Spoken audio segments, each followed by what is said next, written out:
Hello guys, welcome back to the channel. I am Manya and I am a banking aspirant. तो आज है 22 अगस्त और आज मेरा फर्स्ट शिफ्ट में IBPS PO प्रीलिम्स का एग्जामिनेशन था, जिसका मैं एनालिसिस इस वीडियो में शेयर करूँगी। अगर आप में से कोई ऐसा है जिसको सिर्फ मेरे अटेम्प्ट्स जानने हैं तो मैं बता देती हूँ, मैं इस वीडियो को ज़्यादा लंबा नहीं खींचूँगी। तो मेरे अकॉर्डिंगली ये जो फर्स्ट शिफ्ट थी मुझे ये ईजी टू मॉडरेट साइड पे लगी, मतलब more to the moderate side पे लगी। और जो मेरे इसमें अटेम्प्ट्स रहे हैं वो रहे हैं 70। अच्छा, और कोई करने से पहले मैं बता देती हूँ कि NICL असिस्टेंट जो है उसके भी एडमिट कार्ड्स आउट हो चुके हैं।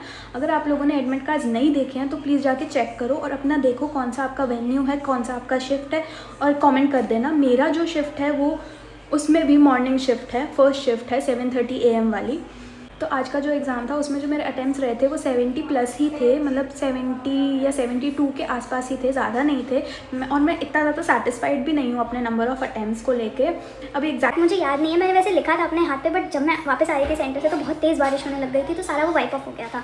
मैं अगर बात करूँ सेक्शन वाइज एनालिसिस की, तो सबसे पहले जो सेक्शन ओपन हुआ था वो था इंग्लिश का सेक्शन। जैसे कि हमने मोस्टली मॉक्स में देखा है, इंग्लिश का सेक्शन सबसे पहले ओपन हुआ था, जिसमें मैं सब लिख के आई। तो उसमें से सबसे पहले RC ओपन हुई थी। RC को मैंने उसमें आठ के करीब कुछ क्वेश्चंस थे वो मैंने स्किप किए कि RC में, क्योंकि जनरली लास्ट में ही अटेम्प्ट करती हूँ, क्योंकि वो टाइम टेकिंग होता है, पूरा उसको रीड वगैरह करना होता है। और उसके बाद क्लोज टेस्ट के क्वेश्चंस थे। क्लोज टेस्ट उसमें कुछ 6 ब्लैंक्स थे शायद A to F, और उसमें से मेरे को जो 2 वर्ड थे वो थोड़े कन्फ्यूजिंग से लगे थे, तो 2 क्वेश्चन उसमें से मैंने स्किप कर दिया था। और उसके बाद कुछ 4 सेंटेंसेस दिए हुए थे, उसमें से आपको बताना था कि इनकरेक्ट कौन सा है। ऐसे 4 क्वेश्चन। उसके बाद वर्ड यूजेज के 2 क्वेश्चन थे, जिसमें से जो वर्ड था वो मूटेड था और एक फॉइल था वर्ड। कुछ क्वेश्चंस वर्ड स्वैपिंग के थे। और उसके बाद सेंटेंस रीअरेंजमेंट के 4 क्वेश्चंस थे। जैसे ABCDE पार्ट में सेंटेंस को ब्रेक कर देते हैं, उसको आपको रीअरेंज करना होता है। और उसके बाद फ्रेज रिप्लेसमेंट के कुछ तीन क्वेश्चंस थे, उसमें से मेरे से एक नहीं हुआ था, वो मैंने स्किप कर दिया था। जो टोटल मेरे अटैम्प्ट्स बने थे इंग्लिश के सेक्शन में वो थे 26 आउट ऑफ 30, जिसमें मैंने 2 क्वेश्चंस क्लोज टेस्ट के छोड़े थे, एक इनकरेक्ट स्टेटमेंट वाला क्वेश्चन छोड़ा था और एक फ्रेज रिप्लेसमेंट वाला क्वेश्चन छोड़ा था। देन उसके बाद ओपन हुआ क्वांट्स का सेक्शन। क्वांट्स के सेक्शन को करते टाइम पहले ही मैं डरी हुई होती हूँ, क्योंकि क्वांट्स मेरा इतना अच्छा नहीं है, या फिर मेरे को बेसिक्स क्लियर हैं क्वांट्स के, बट जब वो टाइम्ड सिचुएशन आ जाती है ना, उस टाइम पे मैं बहुत नर्वस हो जाती हूँ। मेरा मॉक्स के टाइम पे भी इतना अच्छा परफॉर्मेंस नहीं रहता है क्वांट्स के सेक्शन में, तो मैं अच्छा वाला अपना पेपर कर रही थी। तो उसी टाइम आते हैं हमारे VBO सर। VBO सर कहते हैं आपका एडमिट कार्ड दीजिए, आपका ये दीजिए, आपका वो दीजिए। उन्होंने मेरे को 2 मिनट परेशान किया है। मतलब मैं उस टाइम पे DI सॉल्व कर रही थी।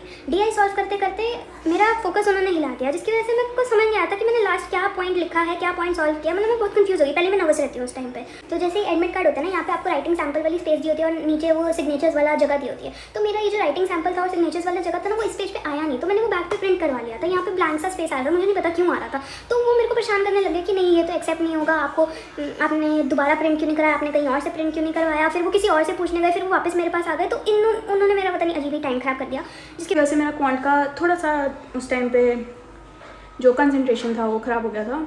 बात करूँ तो क्वांट्स के सेक्शन में 2 जो थी DI आई थी, जिसमें से एक टेबल DI थी और एक लाइन ग्राफ DI थी।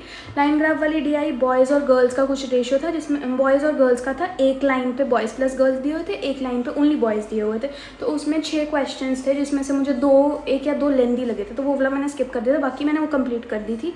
उसके बाद क्वांटिटी कंपैरिजन के 3 क्वेश्चंस थे, उसमें से भी मैंने कर दिए थे, वो भी इजी क्वेश्चन थे। अरिथमेटिक ईजियर आई थी, और मतलब क्वांट मुझे जो था वो इजी ही लगा इस वाले मॉक में, मतलब इस मॉक बोलने की आदत हो गई है। इस वाले एग्ज़ाम में मुझे क्वांट जो था इजी लगा। इजी में भी मेरे पता है कितने अटैम्प्ट हुए, 21।